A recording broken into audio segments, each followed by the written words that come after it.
everyone. I'm going to start by introducing myself. My name is Katie Saint. I am a lead therapist and the training director at Fox Valley Autism. Today we're going to be talking about self-care.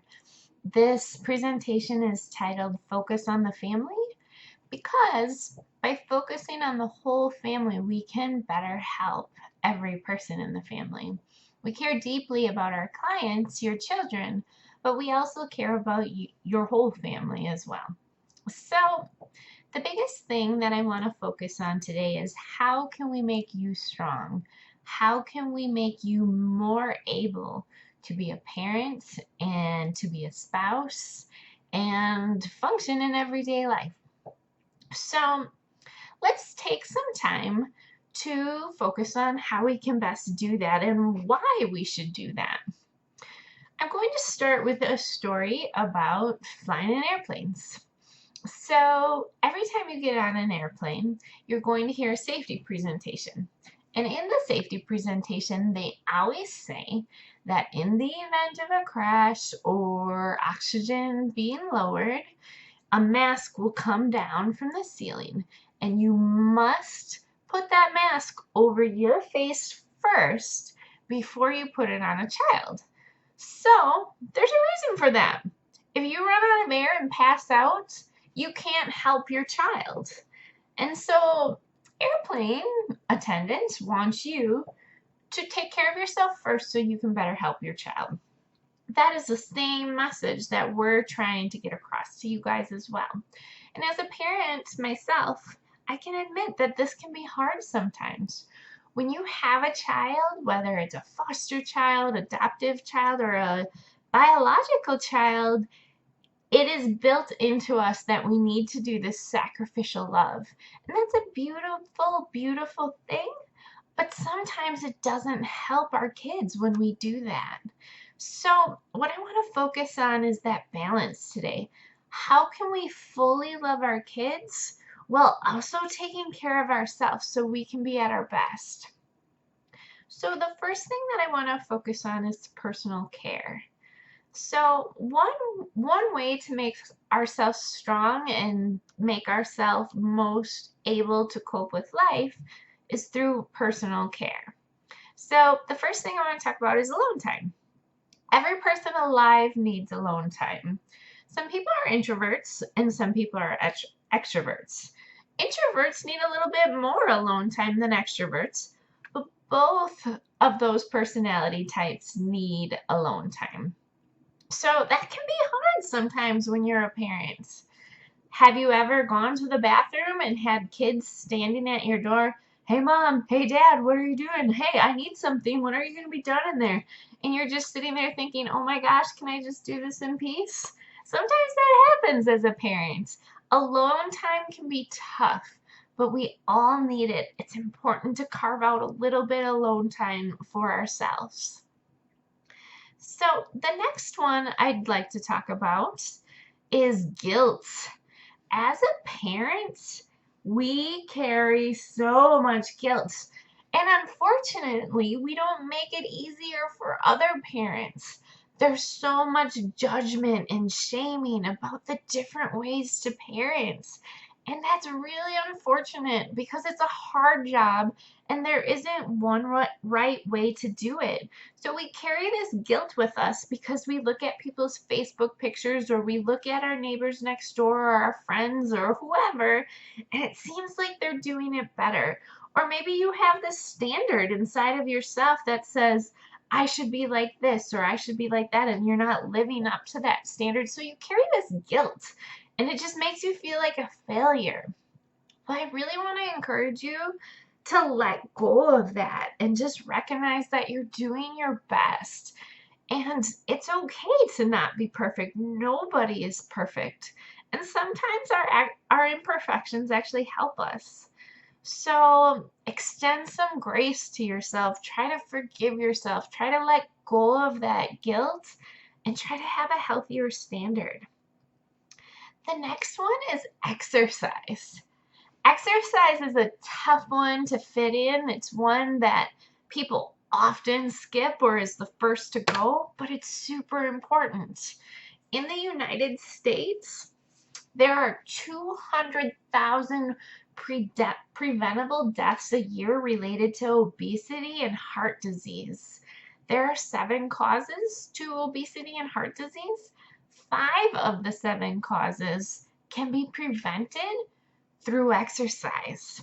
Not only that, when we exercise, it floods our system with endorphins and dopamine, and these chemicals in our bodies make us feel satisfied. They make us feel motivated and happy. They fight depression. They help our brains think. There was a study done on college students who worked out on a regular basis, did some sort of exercise, compared to college students who didn't. Comparing these two groups showed that people who exercise tend to have higher grades. They did a more specific study on people who exercised an hour before a test. The people who exercised an hour before a test did better on the test. So what this research is showing us is that exercise helps our brain. It helps us think better. It also helps us control our emotions. Sometimes being a parent is really tough, and our children will test our patience, and we need emotional regulation ourselves. We need to take that deep breath and calm down because we're frustrated and we're sick of telling our child for the 10th time to do what you asked them to do. And so when we have regular exercise in our weekly routines, we can cope with these situations better, and we can do better for our children. So the next one is diet. Diet is a big deal too. I'm just going to focus on caffeine and sugar because those two tend to have a really drastic impact on us. And I have to admit, I'm guilty of having a lot of caffeine. I love my coffee, but if you have too much caffeine in your diet, it's going to cause your anxiety to spike. It's going to cause sleeping problems. It can cause you to be dysregulated emotionally, and it causes spikes where you completely crash after you have this energy high. So this doesn't help us cope with life. This doesn't help us be at our best 100% of the time. The same is true of sugar. Sugar causes emotional dysregulation. It causes weight gain. It causes our brains to be fuzzy. It impairs our ability to think critically. When our diets are extreme in any way, when we have too much of anything, it throws our system off kilter, and we can't cope as well. We can't be our best. So healthy diets is a great way to help your body feel better and to help your mind and your emotions cope better. So the next one is hobbies.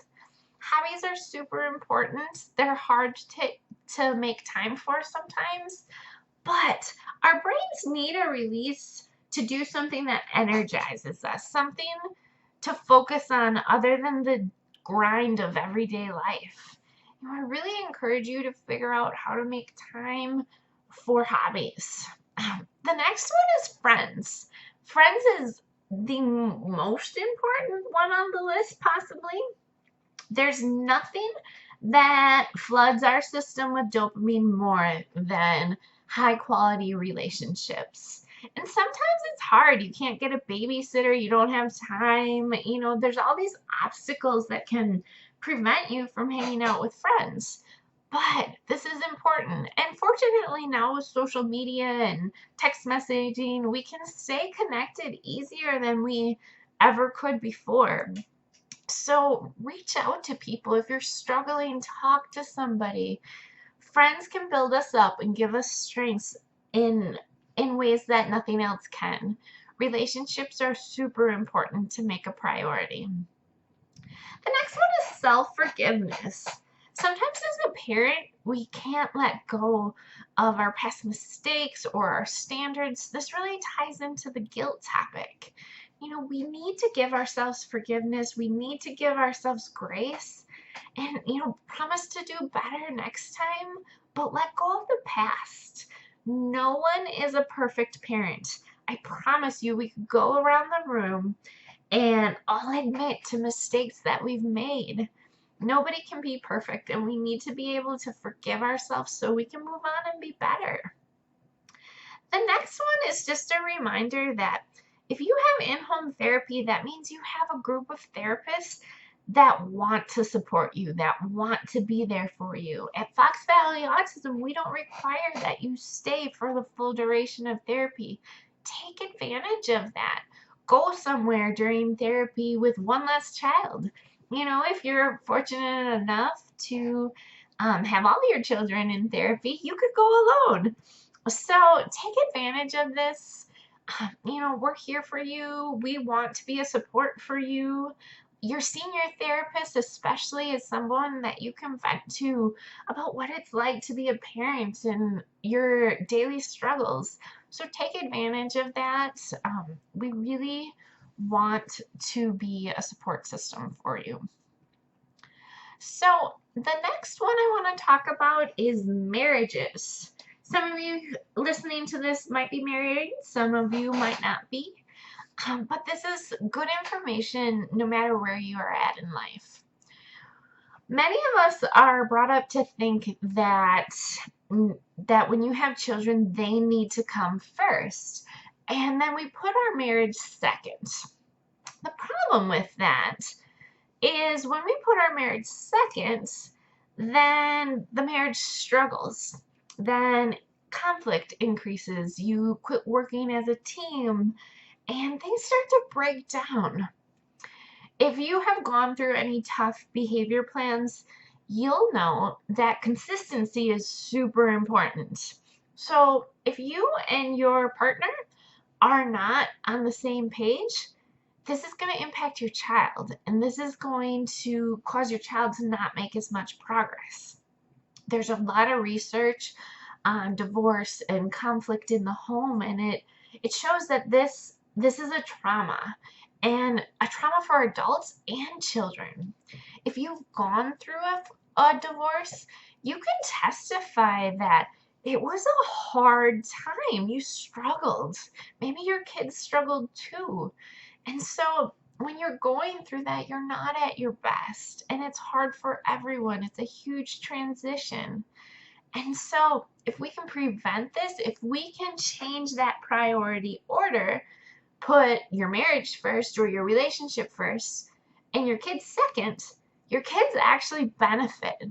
So ironically, putting your kids second in this case puts them first. So this can be hard, and I don't want this talk to cause you guilt if you have gone through a divorce or if your marriage is struggling, because relationships are tough and this is going to happen. Divorce rates are 50%, so it's really common, but if we can continue to work on this and continue to get better at this, it's going to make your life easier too. So we want to support you in that. We can support you in ways such as writing a behavior plan and training everybody in the family on it. We can do therapy with your child that's a client of ours. Well, you guys go out and do something.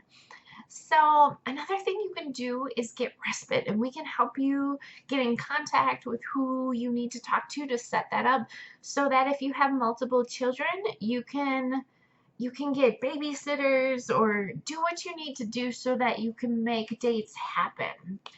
Another thing I would strongly encourage is carving out 15 minutes a day where you and your significant other connect and talk. This small amount of time can make a big difference. So often relationships break down because of miscommunications. So if you have regular proactive conversations, this can help prevent some of those conflicts. So please, let us support you. Let us be any form of encouragement possible, because we want to be there for you with this. So the next topic that I want to talk about is grief. So a great example of grief in the context of autism is one mom that I worked with. I loved her. She was so great.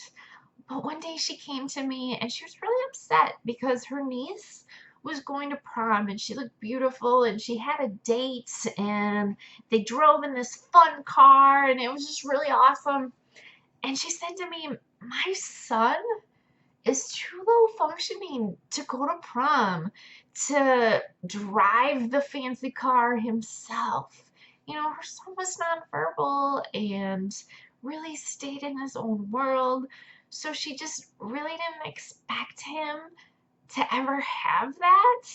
And that was heartbreaking for her. She wanted that for her child. She wanted to be a grandma someday. So there was all this grief that she had this expectation of what parenting was going to be like, and that's not what it was for her. And her child may or may not get to do some of those things she dreamed about. That was pretty heartbreaking. There can be a lot of grief in everyday life that we don't acknowledge as grief. A lot of us associate grief as something with death, and anything beyond that doesn't count.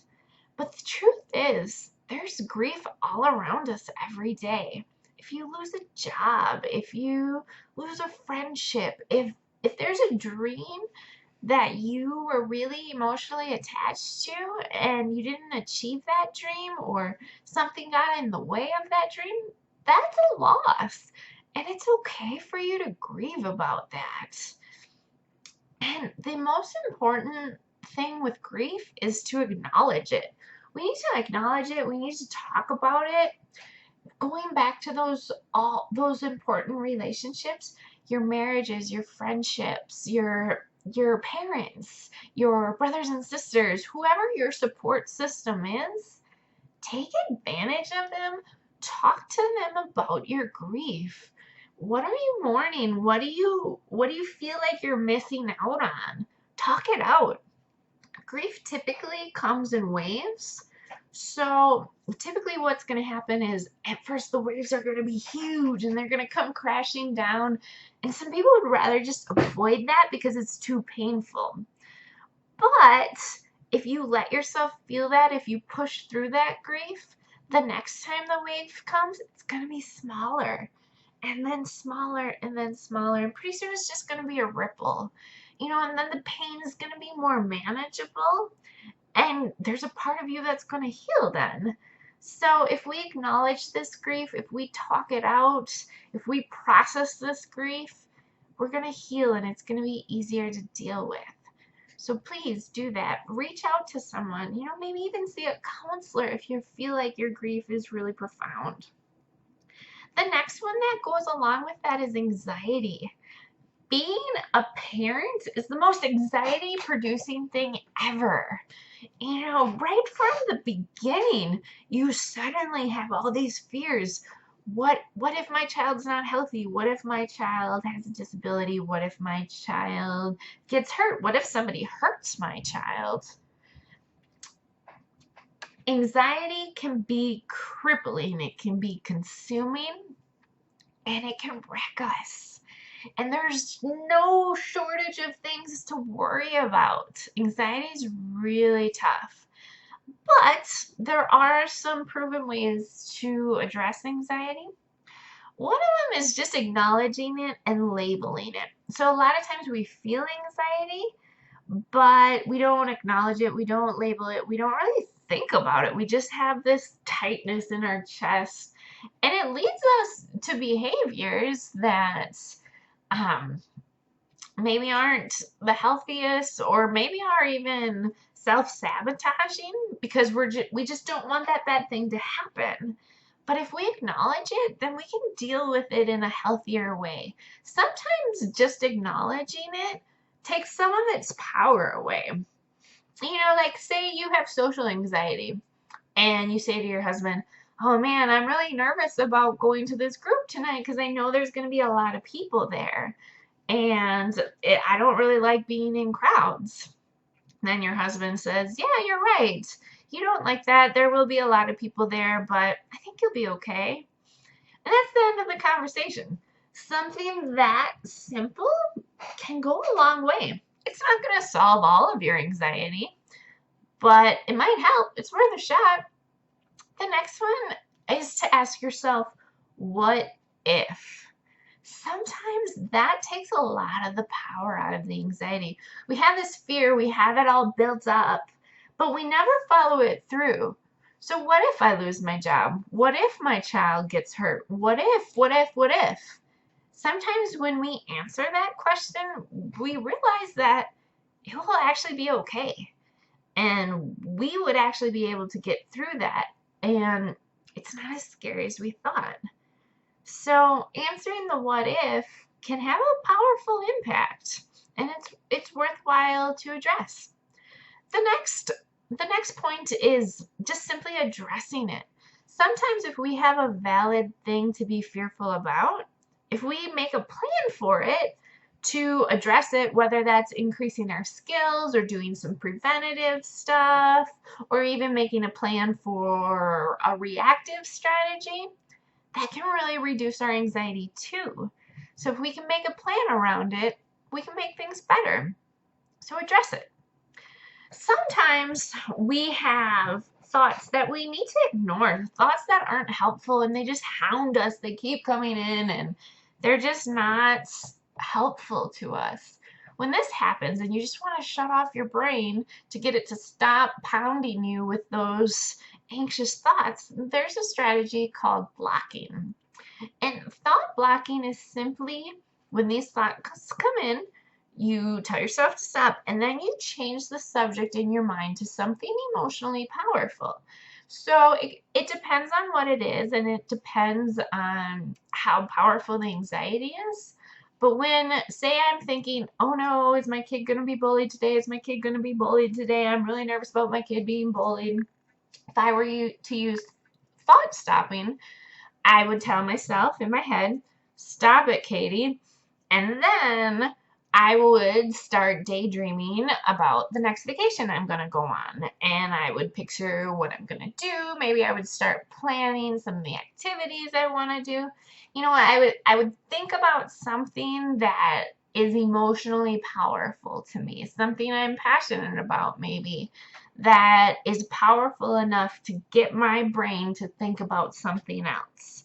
This can be a helpful strategy when those thoughts just keep coming and you just want to ignore them, and it's not time to address them anymore. It's time to just stop thinking about it. And it can be really, really hard to do. But the more you practice this technique, the easier it is and the better it works. So then the last recommendation I have is just talk to a professional about it. There's counseling that can be really effective with anxiety. There's medication. Some people really benefit from that. A lot of people are anti-medication, and that's okay. But I don't want that to take away from the fact that there are some people who really, really benefit from it, and their life is better because of it. So be open to your options and see, what would be best for you. So then the next thing that I just want to talk about is the handout that I'm sending home with you guys. What it is a list of 40 ideas on how to be a happier you. Being an adult is hard. Being a parent is hard. Being a spouse is hard. Being employed is hard. Life is hard. It really is. And when we take care of ourselves, we can cope with those hard things better, and we can enjoy those hard things more. When I'm sleep deprived, I don't enjoy my kids as much. When I'm sleep deprived, my emotions don't stay as regulated. If we take care of ourselves first, we can be better parents, and we can be better at life. And who wouldn't want to be better at life, right? It's a tough job, and we need to be at our fullest. So I'm just going to read over these 40 strategies to be a happier you. My hope is that you can implement some of them. Maybe one of them on this list connects with you and you feel like, yeah, I could do that. I could add that in. Because life is a process and we're never going to fix everything all at once. But if we take one baby step at a time, we're just going to keep getting better and better. And every step that we take is one step closer. So let's take a look at this list. Number 1, take a break. Let a therapist work with your child and give yourself some alone time. This is okay. Do it, please. Next one, hug someone. Hugging can go a long way. Sometimes we just need a hug. Do it. Next one, number 3, schedule a regular time in your week to do something that you enjoy. So find a hobby and do it. Figure out how to make it work. Brainstorm with people if it's really tricky to figure out how to make it work. Next one, protect your bed. Don't let your children sleep in bed with you. This can help your marriage. If this is a really hard thing to get your kids out of bed, talk to your senior therapist about it. This is something we address all the time. We have tools to help you transition your kids out of your bedroom. Talk to us. We can make a plan. We can help support you in this. Next one, number 5. If your child is having tough behaviors, vent to your therapist. Sometimes kids have really tough behaviors and they're emotionally draining to us. Vent to your therapist about it. We want to hear about it. We get it. We work with kids every day with challenging behaviors. We're a perfect person to vent to, so take advantage of it. Next one, take time for friendship, especially other parents who understand what your life is like. That's one cool thing about parent classes is that hopefully you guys will get to meet each other and get to know each other, and having somebody who understands what you're going through is a really powerful thing, so take advantage of that. Next one is, if you don't like something about therapy, tell your senior therapist or your lead. Talk to us about it. We're on the same team as you. Our goal is to help your child. So if you don't like something, just let us know and we'll work with you on it. Next one is exercise, walk, run, dance, lift weights, garden, shovel, mow the lawn. Just be active. So I think this one's a really great point. If you don't like to run, who cares? Find a different way to be active. Just move your body, dance, be silly. There's a lot of ways we can get our bodies moving and it really helps us. So be creative. Do it with your kids. Next one, find a way to vent your stress. So people do this in thousands of different ways. Music, art, all sorts of different things. Figure out what works for you to vent your stress and do that on a regular basis. Because life is stressful and we need to get that stress out so we can enjoy it. Next one is journal. There's so much research on how if you keep a journal, it's so good for your mental health. So, if you're a person who likes to write, get a journal. There's really cool covers and different books you can use as journals, or you could, just get a notebook, whatever, scrap piece of paper and just write it out. It's really good for you. If you don't like to write, some people just record themselves talking, and that's really good for you too. So this is a great way to get stress out. Next one is do art. Expressing yourself through art can be a really powerful way to get your emotions out, to just express yourself and find relief. So that's a good one. Number 13, practice sharing with your family something that you like about them every day. I love this one. I actually started doing this one with my family, and it's adorable because my kids look forward to it. And, we just all take turns telling each other something we like about each other. And we try to be really specific about it, so we're saying something different every day. But this is so helpful because sometimes we get annoyed with each other and sometimes we can focus on the bad, but this resets our brains and reminds us like, hey, there's a ton of stuff that I like about you guys, and it just helps to keep us positive. So I like it. It's cheesy, but sometimes we need a little cheesiness in our life. Next one is celebrate every little goal mastered and every success your child makes. This one's so important because sometimes it's easier to look at the deficits and not look at the progress. You know, there's little steps that your child is probably making every day. And, you know, sometimes as therapists, and we go home and we celebrate, we say, oh my gosh, this kid said one new word today, or he said like a sound that sounded like a word, and that was really cool. Or he tied a shoe today. You know, so we would love to celebrate with you because this is why we do what we do. And, you know, when we focus on the positive like this, it helps us feel better about life. Whether we're parents or therapists, this is a really good one to do. Next one is forgive yourself. No parent is perfect. You know, this is really, really true. We need to give ourselves more grace. Number 16, ID one thing a day that you have done well. We can be so mean to ourselves. And so training our brains to actually see what we've done well is really important. So every day, tell yourself something that you did good. You know, build up your own self-esteem. It's important. We can be mean to ourselves. So this is a good habit to get into. The next one is set boundaries around unhealthy friends and family that add a lot of stress to your life. If you have somebody toxic in your life who says mean things to you, is bringing you down, is just adding so much negativity to your life, set some boundaries, protect yourself.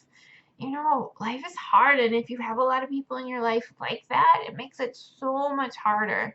So protect yourself.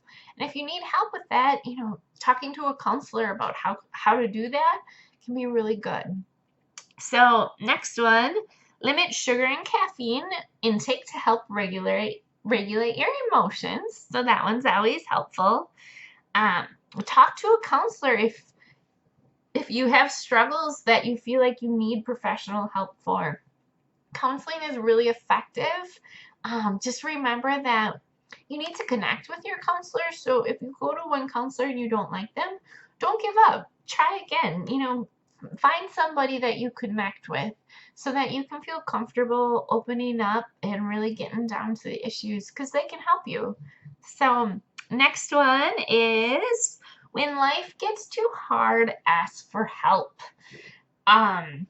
This is one that can be hard for people. People don't like to ask for help. In America, we like to be independent and self-sufficient, but the truth is we need each other, and we're better together. So don't let that thought process get in your way. Ask for help. It's okay. We all need it. Next one, join a Facebook group of parents with autism. This is a good one too for being with people who understand what you're going through and who you can connect with. So just finding people to connect with. Relationships make us better, you know, if they're healthy ones. So pursue that. Next one, join a local autism society. Some of our best advocates are parents of people with autism. You know, they have a passion and a drive that has made some really cool social change that have made the lives of people with autism better through organizations like the Autism Society or, you know, some of the other ones out there. So, you know, be part of that movement. You can connect with like-minded people and you can make some cool positive changes. Next one, protect your marriage. Don't put your kids before your marriage. A good marriage benefits your kid. We talked about that in detail. Next one is make a list of priorities and cut out things that are not most important. So again, in America, we like to be busy and add things to our plates. And when we have too much on our plate, we're less effective. So look through your priorities and figure out what you can cut so that you can do better at the things that are most important to you. Next one is if you are struggling with depression, seek help. It's super common for people to struggle with depression. You're not alone. There's a lot of effective ways to fight depression. So please seek out help if you're struggling with this. Same with anxiety or trauma, anything you're going through, like you don't have to battle that fight alone. So reach out. There's people out there that can give you support. Next one is get rid of clutter and extra stuff. If your house is filled with a bunch of unnecessary things, it can be harder for you to relax in your own home. So get rid of what you don't need, and it might make you feel a little better. Next one is use respite or a babysitter at least once per month. It's super rewarding to be a parent, but we need a break once in a while. This is important. If we take those breaks, it's going to help us be better parents, and it's going to help us enjoy parenting more. If finding respite or a babysitter is a really big struggle for you, talk to your senior therapist about what options are available to you, and maybe they can help you figure something out. This is important. Next one, volunteer somewhere. Volunteering can be a really great way to actually make yourself happier. It feels good to contribute and know you're making a difference, and volunteers are so needed. So, get out there, find a place to volunteer. There's a lot of options. Next one is frequently let people know how much you appreciate about them. It's really sad to see when somebody dies or somebody quits at a job. That's when people start talking about how much they appreciate them. And people after quitting will often say, like, geez, I wish I knew how much I was appreciated before I quit. So often we just don't tell people enough how much we appreciate them. And, the world can be harsh. And so if there's more people out there spreading the love, saying, hey, I appreciate you, thank you for what you do, that's how we can make the world a better place. And in turn, it's going to make us happier too, because we're focusing on the good. So this can be a great way to make your life happier. Next one is pick a day to avoid saying anything negative. No complaining, no negative comments whatsoever. I'm not a negative person, so I thought this would be super easy for me, but it's more challenging than you think. So I strongly encourage you to take on the challenge. It can be really good for you. Next one is if a problem arises, look for a solution instead of complaining. Sometimes when problems come, we go into victim mode, or we're mad about it, or we have an emotional response, but then we don't go that step further to seek solutions. So I just want to really encourage you, think about solutions, pursue solutions. And sometimes those solutions means we have to put our pride down and do things we don't necessarily like to do. But in the end, we win because we get what we want sometimes when we do things that way. So focus on solutions. Next one is educate yourself. Education is awesome. It helps make us better. That's why we're doing parent training classes, because we believe that the more knowledge people have, the better off they are. So we want to spread that knowledge, but pick a topic you care about that you're super interested in, and seek information, seek knowledge about that. That can help make you a happier person. Next one is get enough sleep. I can't tell you how important this is. If your kids are preventing you from getting enough sleep, talk to your senior therapist about this. This is a common problem, and we can help. We can make plans to address this. So let us know, and we'll help you get through that. Next one make yourself a playlist of encouraging songs. There's something called Juliana theory, which basically states that emotions are impacted by music. So, if you make yourself a playlist of really encouraging music, then when you're struggling, you can listen to that and it will cheer you up. So, it's a nice, easy way to make yourself happier. Next one is don't let your insecurities stop you from doing something meaningful. So often we tell ourselves, I can't do that, I'm not good enough, I'm not smart enough. You know, we have these insecurities that prevent us from doing meaningful things. If the only reason for not doing something is because you are feeling fearful about it, force yourself to do it. And you'll probably gain some confidence from pushing yourself through that. So it's a good rule to live by. Next one is don't feel bad about saying no. Some of us really struggle with saying no, but this is important. We have to keep our priorities straight, and if we say yes to everything, we're going to burn ourselves out. Next one is do not compare yourself to others. Remember, Facebook and social media is typically people's highlights. You know, so they're showing you the best parts of their life. They're typically not showing you the nitty-gritty daily grind, the things they struggle with or that are hard for them. Just know that there's more to everyone's story, and everyone has struggles that they're going through. They might have a bigger house than you, but you never know what else they're struggling with, that they would happily give up their big house if they could get rid of XYZ problem. So please try not to compare yourself to others. This only leads to you feeling bad. Next one is take a vacation. You know, find a way to get away. This is so good for your mental health. You know, if this is at all possible for you, make it a priority. It's really good for you to just let go, not have to think about things, and just relax.